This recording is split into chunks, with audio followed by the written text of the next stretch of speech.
Liga Champions UEFA periode 2024-2025 akan diakhiri di Stadion Allianz Arena München, Jerman pada hari Minggu dini hari pukul 02.00 1 Juni 2025. Dan ini partai tunggal sehingga harus dituntaskan.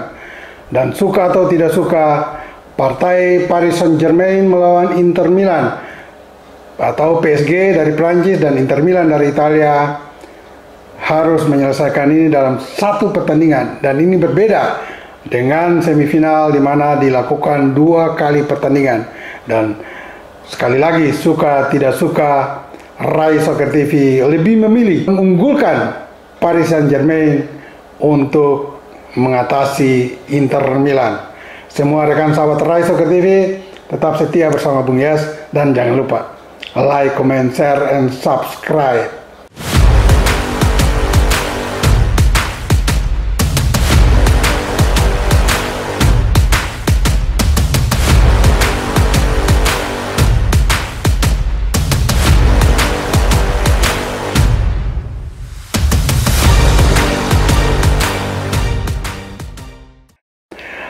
Kita semua akan dihiburkan pada hari Minggu dini hari pukul 02.00 tanggal 1 Juni dalam laga partai final yang akan disiarkan langsung oleh televisi dalam negeri.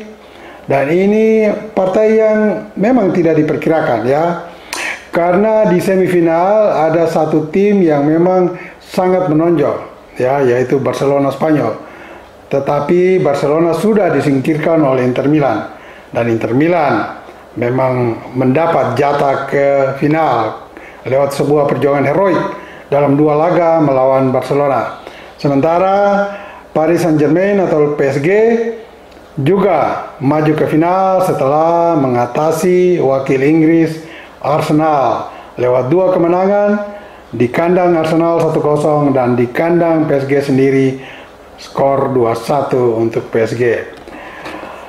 Ya, saya tidak meng-underestimate Inter Milan, dan mohon maaf bagi pendukung Inter Milan, saya lebih melihat ya bahwa PSG memang memiliki sedikit peluang lebih baik untuk memenangkan pertandingan nanti.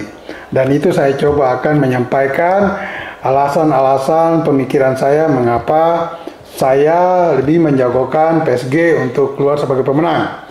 Nah, mari kita lihat sejarah perjalanan kedua tim dalam 5 kali pertemuan sejak 2014. Paris Saint-Germain memenangkan 3 pertandingan, sekali draw, dan Inter Milan memenangkan 1 pertandingan. Itu rekor positif bagi PSG. Kemudian dalam perjalanan sampai ke final, kedua tim memang memperlihatkan superioritas atas lawan-lawannya.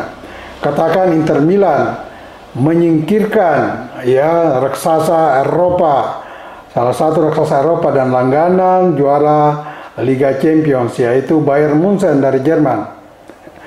Dan juga kemudian di semifinal mereka menggusur favorit kuat juara, bukan ke final saja tapi juara, yaitu Barcelona, FC Barcelona dari Spanyol, dengan hasil imbang 3-3 di kandang Barcelona pada leg pertama, dan Inter di kandang sendiri mengatasi Barcelona dengan skor 4-3. Wajar kalau mereka akhirnya tampil di final. Ini memperlihatkan bahwa konsistensi permainan Inter Milan cukup baik di Liga Champions. Tentu ini berbanding terbalik dengan di Serie A, Liga lokal Italia, di mana Inter Milan dalam perjuangan terakhir gagal merebut Scudetto karena kalah bersaing dengan Napoli. Inter berada di posisi kedua dan Napoli keluar sebagai pemenang Serie A musim ini. Nah, bagaimana dengan PSG? PSG juga tidak kalah hebatnya. Paling tidak mereka sampai di final dengan menyingkirkan 3 wakil Inggris sekaligus. Ini luar biasa. Pertama, Liverpool yang tentu sangat ditakuti sebagian besar klub Eropa, tentu di musim ini.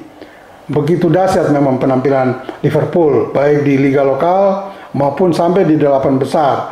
tetapi sampai di 16 besar. Tetapi ketika Liverpool melawan PSG, mereka tidak berdaya, disingkirkan. Kemudian wakil Inggris berikutnya ya di 8 besar, yaitu Aston Villa, pun disingkirkan oleh PSG. Kemudian di 4 besar atau semifinal, PSG mendepak Arsenal dengan 2 kemenangan, 1-0 di kandang Arsenal dan 2-1 di kandang PSG. Ini juga memperlihatkan kekuatan PSG tentu dalam persaingan di Liga Champions UEFA tahun ini.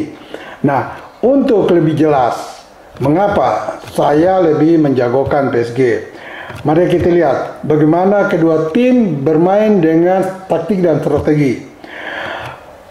Sosok yang membawa dan membuat PSG sangat menonjol di musim ini, baik di Liga lokal Prancis di mana mereka keluar sebagai juara juga, dan kemudian mereka sampai di final Liga Champions UEFA ini, adalah pelatih Luis Enrique, pelatih yang pernah menangani FC Barcelona dengan sukses dan sekarang ada di PSG.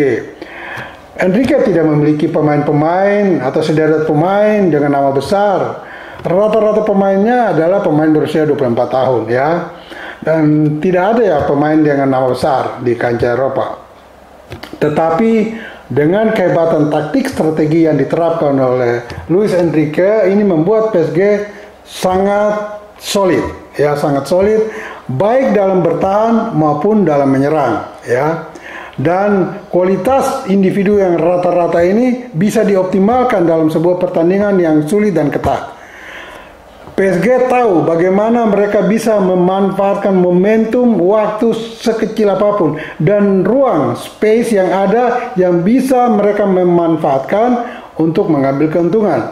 Dan itu mereka lakukan secara tepat, timing dan space yang digunakan. Ini mereka perlihatkan baik melawan Liverpool, Aston Villa maupun kemudian Arsenal. Dan ketika melawan Arsenal pun, waktu mereka mengalahkan Arsenal di kandang, itu pun mereka melakukan dengan sangat baik ya, baik dalam menyerang. Dan gol-gol mereka lebih banyak dilakukan lebih pada serangan balik ya, serangan balik. Dan ini bisa menjadi senjata yang tajam untuk menusuk dan menembus pertahanan Inter Milan nantinya. Ada beberapa pemain dari PSG yang perlu mendapat perhatian, tidak saja penyerang, tapi juga gelandang dan pemain bertahan PSG. Nah, ini harus Inter Milan betul-betul memberikan perhatian lebih kepada mereka. Ya, terutama katakan saja pemain belakang Hakimi, pemain asal Maroko yang juga mencetak 1 gol ke gawang Arsenal ketika PSG menang dengan skor 2-1 di leg kedua. Kemudian ada gelandang asal Spanyol Fabian Ruiz. Ini juga pemain yang sangat pandai memanfaatkan peluang-peluang sekecil apapun dari second line untuk mencetak gol, dan dia mencetak 1 dari 2 gol ya, 1 gol dari Hakimi, 1 gol dari Fabian Ruiz ketika PSG mengalahkan Arsenal dengan skor 2-1 di pertemuan kedua. Dan ada catatan khusus bagi saya juga untuk pemain PSG, yaitu pemain asal Georgia ya, ini tidak terkenal, Kvaratskhelia ya, Kvaratskhelia. Pemain ini namanya tidak terlalu menonjol, tetapi kemampuan dia yang rata-rata itu bisa dioptimalkan oleh Luis Enrique untuk membawa keuntungan bagi timnya. Pemain ini tidak seperti misalnya Bukayo Saka dari Arsenal yang sangat lihai dalam skill individu, atau juga yang lebih hebat lagi Lamine Yamal dari Barcelona. Ya, mereka sama-sama pemain sayap di kiri dan di kanan. Nah, Kvaratskhelia ini dia sering merepotkan pertahanan lawan, terutama di bek kanan lawan. Ya, karena dia bermain sebagai sayap kiri, dan dia sangat cerdik dan jeli memanfaatkan celah-celah sekecil apapun di pertahanan kanan lawan untuk memberikan keuntungan bagi para penyerangnya. Nah, ini kalau bek kanan Inter Milan yang diisi oleh Bisek tidak hati-hati, ini akan bahaya. Untung bagi Inter Milan, mereka punya gelandang Dumfries yang sering ya bisa melapis pertahanan juga mendukung serangan. Namun kalau Dumfries tidak hati-hati membantu pertahanan, ini bisa repot bagi pertahanan Inter Milan nantinya. Nah, di depan PSG ada Barcola atau juga Ousmane Dembele. Tinggal Enrique bisa memilih salah satu dari mereka. Kedua pemain ini juga tidak punya nama besar sebagai penyerang tengah di Eropa, tetapi mereka pun sangat pandai memanfaatkan setiap peluang sekecil apapun. Nah, ini juga warning bagi pertahanan Inter Milan nantinya. Nah, bagaimana dengan Inter Milan? Rata-rata pemainnya ya berusia 26-27 tahun. Ya, ada yang 36 tahun, 37 tahun. Dan di bawah gawang Jan Sommer dari Swiss ini 37 tahun. Berbeda ya dengan Gianluigi Donnarumma dari PSG, baru 27 tahun, beda 10 tahun. Nah, ini juga ada pengaruh tentunya. Reaksi Jan Sommer tentu akan lebih lambat. Nah, ini harus hati-hati karena penyerang-penyerang PSG ini sangat muda dan tajam. Dan kalau Sommer tidak hati-hati, bisa gawangnya dirobek, bisa lebih dari 1 gol.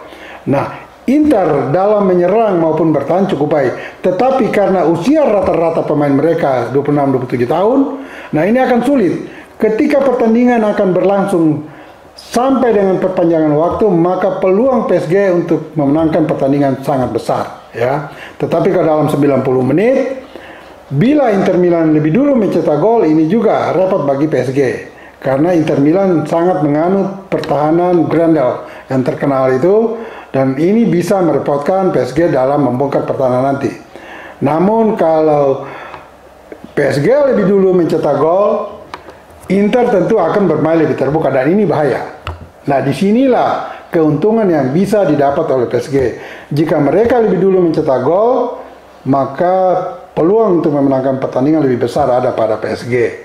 Jadi baiklah, mari kita semua menunggu hari Minggu, dini hari pukul 02.00 waktu Indonesia Barat, pertandingan puncak Liga Champions UEFA 2025. Bagi semua rekan sahabat Rai Soccer TV, ingat, bola itu bulat, giring terus.